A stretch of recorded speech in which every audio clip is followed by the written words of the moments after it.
Yes, I remember it quite clearly. My family and I were spending the evening on Juhu Beach.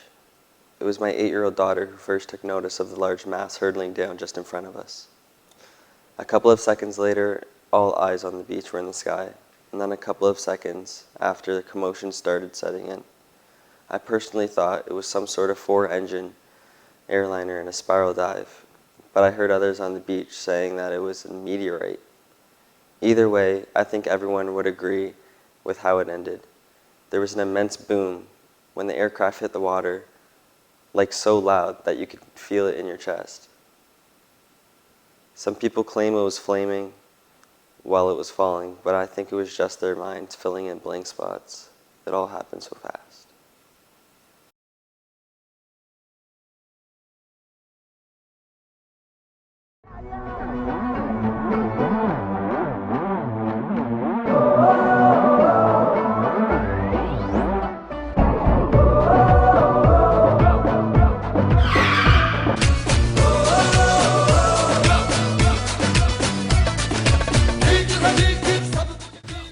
Pilot in command for Flight 855 is the well-experienced Captain Kugar. He's only 50 years old and logged nearly 18,000 flight hours during 22 years with the airline. The co-pilot was Mr. Virmari, aged 43, who was also very experienced. Faria, who was 53, was the flight engineer on board, and he was in charge of the 747 systems. The flight was an Air India flight, Flight 855, a Boeing 747 with 230 on board, going from Bombay to Dubai, climbing up to 31,000 feet. The night sky over Bombay was clear, moonless, and hazy, with smoke from the city. The Boeing had arrived from New York the day before and had flown on a local training mission, during which it had a bird strike, which damaged the right wing's leading edge. Now 12 hours late because of subsequent repairs, the plane moved into position onto Bombay's main facing runway. How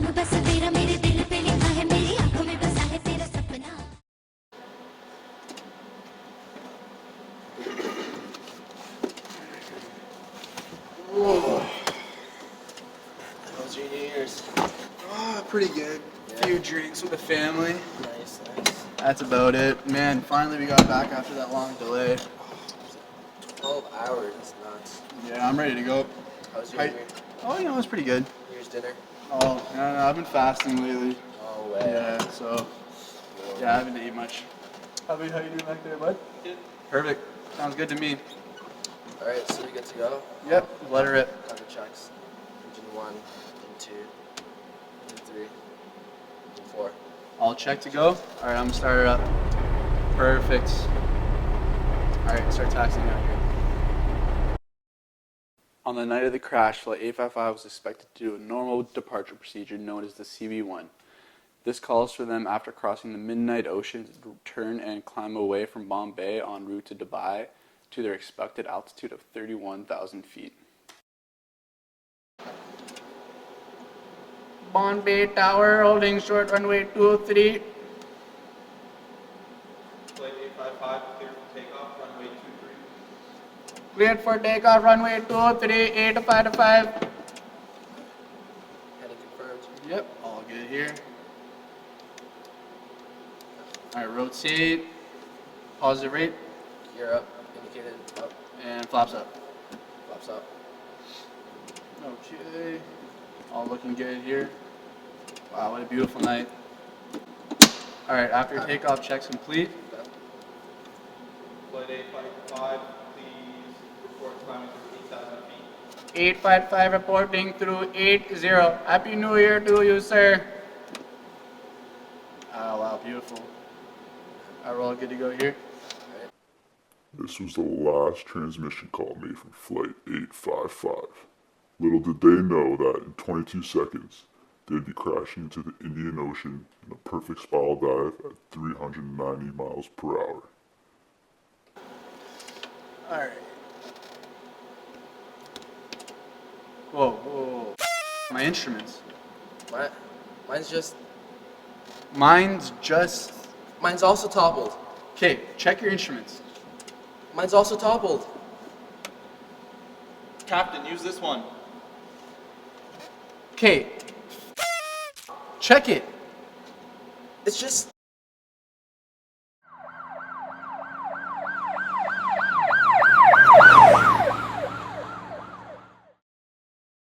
The Indian government decided to convene together and find an official cause for the accident. These hearings lasted several months. One of the main names that came out of these hearings was Mr. Chandrakar. He was the person to inquire the official cause of the accident, and he was a part of the Bombay's High Court. Mr. Chandrakar turned out to have no experience in the aviation field. However, he was a man that was very effective and very intelligent when it comes to his questioning. He was unintimidated by the technical complexities of the case and unwilling to brook the double talk of the interested parties, which involved Air India, the Pilots Union, Boeing, and their various expert witnesses, along with a slew of American attorneys who had converged anxiously on Bombay to monitor the proceedings.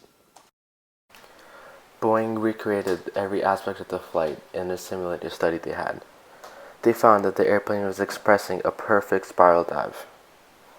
The simulators showed that there was still a chance for recovery, the last point at which was when the plane inverted to the left. If the pilot had recovered early by turning wings level and aggressively raising the nose, subjecting the plane to 2.5 Gs, they could have pulled out of the dive about 100 feet over the ocean, keeping the aircraft fully intact. The only thing is, this would have required them to know which way to turn. Kukar, in his confused state, did not reference any of his instruments, instead going by his gut feeling. He temporarily helped the spiral dive by countering it to the right, but only for a short while. He then made a steep left turn, worsening the spiral dive and dooming them. Chandrakar's first conclusion was simply that Kukar's artificial horizon had failed. He had three main reasons for how the artificial horizon actually did fail. However, he wasn't concerned on reducing them to the essential. Kukar had rolled left and had died while trying to find an indication that had gone bad. Chandrakar decided to take his examination off the failure of the instrument and turn it over to Captain Kukar. He knew Kukar was a good pilot, but at the time of the accident, something happened. On the tape, Kukar swears and says, "My instrument." Kukar had suspected a failure of his artificial horizon and plenty of time to keep the airplane under control if only he had been able to convince himself of it.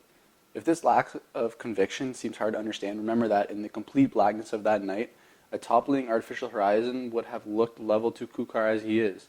An equal reaction toppled the airplane to follow it. As an experienced airman, he seems to have noticed a bewildering discrepancy between the hard left steering and the lack of normal response of the face of the instrument. Chandrakar then places the responsibility on Captain Kukar for the deaths of 213 people for simply not being able to fly with one failed gyroscope. Chandrakar mandated more recurrent training within Air India, with a lot more emphasis on instrument flying. He also mandated that communication skills in the cockpit be stressed, as they had not been a big factor in aviation prior. Chandrakar, even with his lack of aviation industry experience, was able to pinpoint the problems and even form solutions. Had Kukar been fluent in instrument flying, he would have not only been able to save the plane, but prevent it from reaching that stage. Also, had the co-pilot spoken up earlier, or the flight engineer brought up his remarks sooner, there would have been a much different outcome to Flight 855. After Chandrakar came to his conclusions, for simple reasons Boeing was unhappy. They believe that their instrument had not failed for simple reason that they created the best they can be. On the other side, the family's victims hired a New York law firm to bring suit in the United States against Boeing and the instrument manufacturers. The plaintiffs contended not only that the artificial horizon had caused the accident, but the comparator had failed as well, and the designers of both devices had been negligent. Boeing now had to prove that their artificial horizon was state-of-the-art and it had not failed. After Boeing's demonstrations, it was clear to Chandrakar that the instrumentation on board the 747 was the best in its class, and the likelihood of it failing was low in the first place. Boeing went on further to describe how their comparator worked. a redundant system in the 747. What the comparator did was compare data of flight attitudes on the screen of the co-pilot and of the pilot, and in the case of any disagreement at all, a red flag would come up on both screens, informing both pilots that the information was unreliable. Chandraker agreed with Boeing that the comparator must have functioned correctly and that in the dimness of the cockpit, the warning light must have been visible. After being on the defense, Boeing needed to go after somebody, and this person was Captain Kukar. For overall, he was an easy target, a heavy drinker, and a diabetic. He recently lost his pilot's license for medical reasons 3 years before the accident. Boeing knew that Chandraker had known this, however they dismissed it as important, but they needed to use it to their advantage. As well as that, on New Year's Eve, the night before the accident, Kukar had gone out drinking with his family. Also, they found a man named Saran who, on the morning of the flight, apparently he smelled alcohol on Kukar's breath. The witness that came forward was a former filmmaker, a tenant in Kukar's building, named Mr. Saran. Saran claimed that he rode the elevator with Kukar that morning and noted that he was in a particularly friendly mood, also that he smelled of alcohol. This, of course, was a bold statement to bring into court. One argument said, "How can you be sure you weren't smelling shaving lotion?" In astonishment, Saran raised his hand to his mouth and said, "Do you mean he drank shaving lotion?" This amused the judge. Saran had lost his son to America and therefore held an immense grudge to them. He owed them nothing and didn't want to help the Boeing company. He was, however, a moralist, and because he did not approve of Kukar's actions, he allowed himself to show up in court and testify against a fellow Indian. If Kukar did in fact have alcohol in his system, it would have been detrimental to the flight. Alcohol is a lot more readily absorbed by the body at low pressures, and the detoxification process takes a lot longer.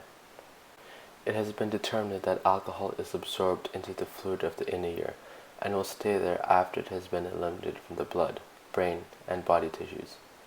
Since the inner ear affects balance, the presence of alcohol within the vestibular apparatus can lead to spatial disorientation and the potential of vertigo.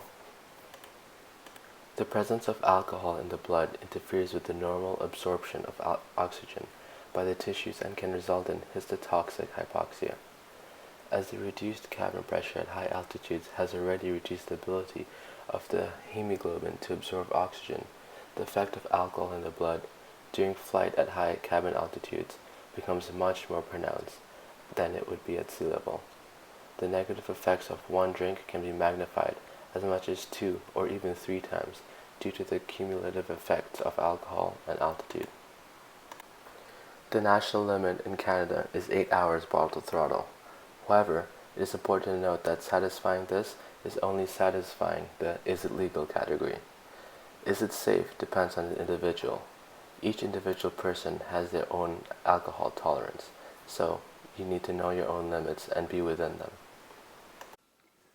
When Kukar arrived at the airport that night, no one did claim that he was drunk. However, Boeing did find out that he was fasting as well as taking an oral hypoglycemic in order to fool a glucose tolerance test that he was scheduled for the following week.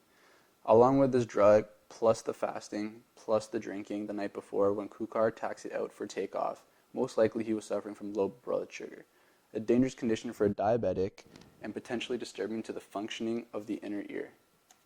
This turned out to be Boeing's pitch. Kukar was an experienced pilot, but he was also a diabetic with a dangerous sense of balance. Evidence of this was during his takeoff procedure. They noticed that his sloppiness during the takeoff was someone suffering from vertigo and ignoring his instruments. After he crossed the shoreline and no longer had a visible horizon, he inevitably lost control, and his co-pilot was just simply incompetent. Hypoglycemia is a condition characterized by abnormally low blood glucose levels. Hypoglycemia may also be referred to as an insulin reaction or insulin shock. The symptoms are important clues that you have low blood sugar. Each person's reaction to hypoglycemia is different, so it's important to know your own. Signs and symptoms happen quickly and can include shakiness, nervousness, sweating, confusion, rapid heartbeats, dizziness, sleepiness, blurred vision, headaches, fatigue, even seizures, and unconsciousness. Vertigo is the sensation of spinning. Symptoms include spinning, tilting, swaying, being unbalanced, and pulled to one direction. Other symptoms include feeling nauseated, abnormal or jerking eye movements, headaches, sweating, or ringing of the ears. It is a tough concept to those who have never experienced it. Instrument flying students often find themselves somewhere in between, fighting to shed VFR instincts and rely on IFR training and newly developing skills. Fighting this battle can be far more challenging than instrument flying. It's that sensation of being in between that can be so dangerous. Along with Captain Kukar's vertigo, communication was another key factor that played an element into why this crash happened. In other words, if there was better communication throughout the flight, there would be a greater chance that Flight 855 would have survived. William Langewiesche describes communication between pilots as something that is sacred. They speak to each other in unspoken ways by either the way they slouch in their seats, or throw the overhead switches, or handle the controls of the airplane in flight. In other words, if the senior pilot is flying with a sense of sloppiness, this will be directly affected and encourage the same attitude on his co-pilot or whoever else is in the cockpit. This sloppiness that Langewiesche talks about was made by Captain Kukar during his takeoff and departure procedure. First of all, he made unnecessary controlled motions on the runway. Then he lifted off the pavement late and fast. He also then rushed his flap retractions. He climbed at too flat an angle that he was supposed to. And then he started his right turn 500 feet below the altitude called for by the departure procedure. In conclusion, we find that Boeing instruments definitely did not fail.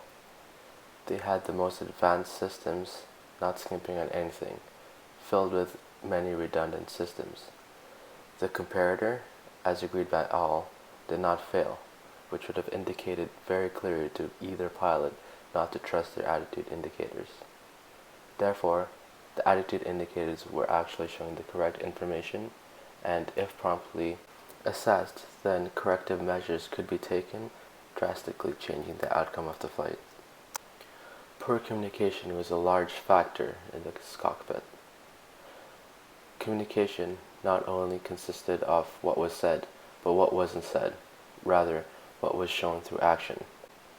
Kukar, the man in charge of the cockpit, was showing his crew that he wasn't following standard operating procedures, allowing them to feel that they could, in turn, lay back.